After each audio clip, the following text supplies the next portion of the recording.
Good night. Good night, everybody. How are you?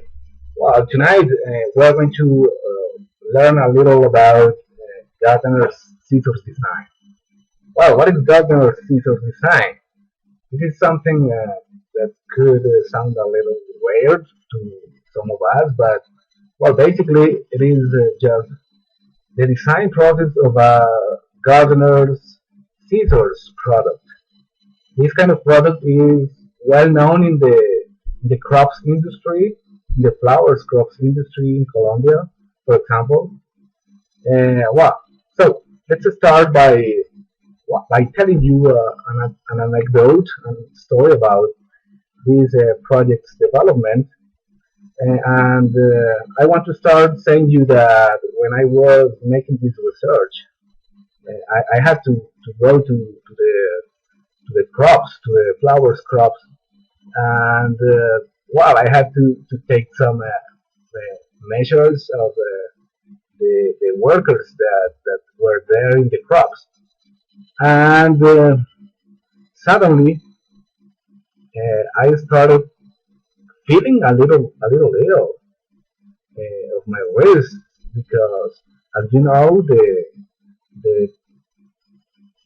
carpal tunnel syndrome is the first illness that affects these people in these crops. So after 15 days working on the crops and taking measures on the crops workers' hands, I realized that I had a pain in my head too, in my hands too. And well, I was worried about. I was concerned because I thought that I had gotten the carpal tunnel syndrome. That was such a funny situation because, well, it was weird, you know. Well, first of all, let's start talking about the gardener's resource concept map. Well, first of all, you have to take into account, you have to bear into your mind these four specific steps. The first one is your guiding question.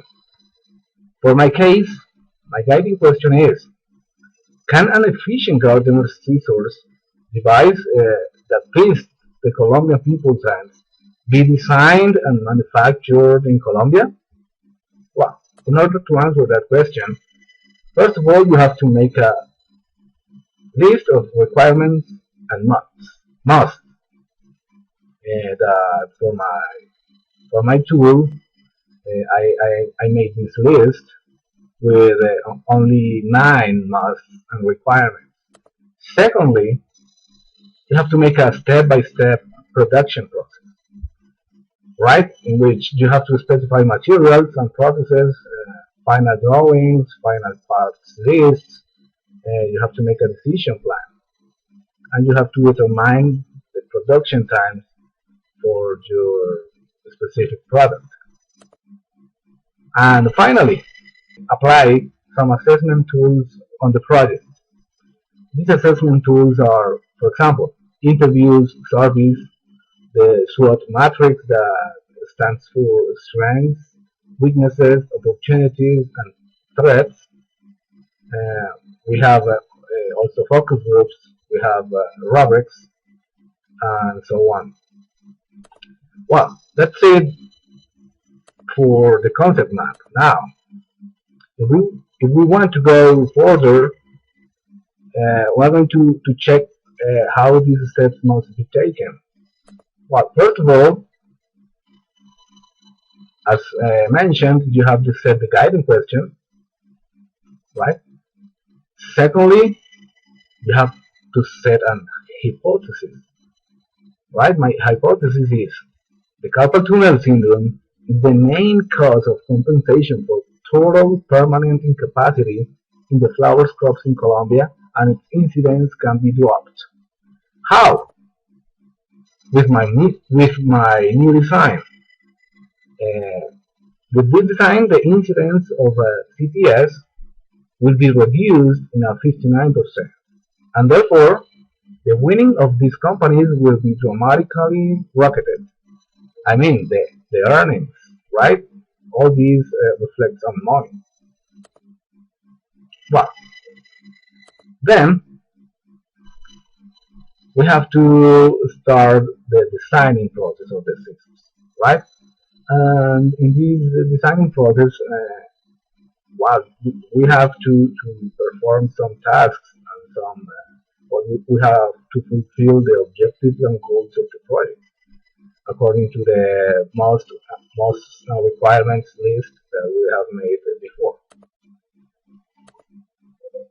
After that, well, as I mentioned, we have to apply the list of requirements and notes in the design process. We have to apply the step-by-step production process, and finally, we have to run the project's assessments tools.